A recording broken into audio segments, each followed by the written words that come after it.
பிரதமர் மோடியை சந்திக்க விருப்பம் தெரிவித்து அவருக்கு கடிதம் எழுதியிருக்கிறார் முன்னாள் முதலமைச்சர் ஓ பன்னீர்செல்வம். அண்மை செய்தியாக பார்த்து வருகிறோம். கூடுதல் விவரங்களோடு செய்தியாளர் சுபாஷ் இணைக்கிறார். சுபாஷ், விவரங்கள். பிரதமர் நரேந்திர மோடி 2 நாள் பயணமாக வரும் 26ஆம் தேதி, அதாவது நாளை மறுதினம் சனிக்கிழமை என்று தமிழகம் வருகிறார். தூத்துக்குடிக்கு வரும் அவர் அங்கே பல்வேறு அரசு நிகழ்ச்சிகள், விமான நிலைய விரிவாக்கம், அதே போல பல்வேறு நிகழ்வுகளை பங்கேற்க இருக்கிறார். அதை முடித்துக் கொண்டு திருச்சி வந்து அந்த இரவு திருச்சியில் தங்குகிறார். திருச்சியில் தங்க அவர் மறுநாள் கங்கை கொண்ட சோழபுரம் போய் சாமி தரிசனம் செய்கிறார் கோவிலில்.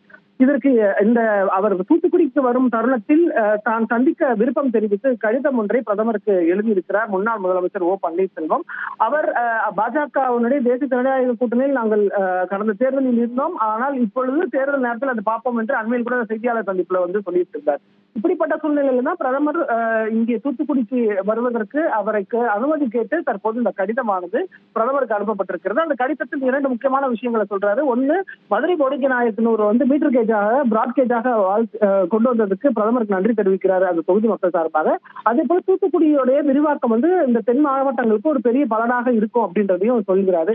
இந்த தருணத்துல பிரைம் மினிஸ்டர் வரும்பொழுதும் அவர் புறப்பட்டு செல்லும் பொழுதும் அதற்கான அனுமதியை தனக்கு கொடுக்க வேண்டும். அப்படி கொடுத்தால் அது மிகவும் ஒரு அனுமதி கிடைத்தால் ஒரு தனி மரியாதையாக மற்றும் பாக்கியமாக பார்க்கிறேன் என்பதையும் கடிதத்தில் சுட்டிக்காட்டி ஓ பன்னீர்செல்வம் அந்த கடிதத்தை பிரதமருக்கு எழுதியிருக்கிறார்.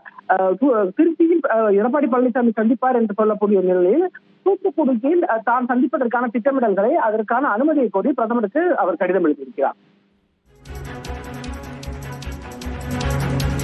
நன்றி சுபாஷ், விவரங்களுக்கு.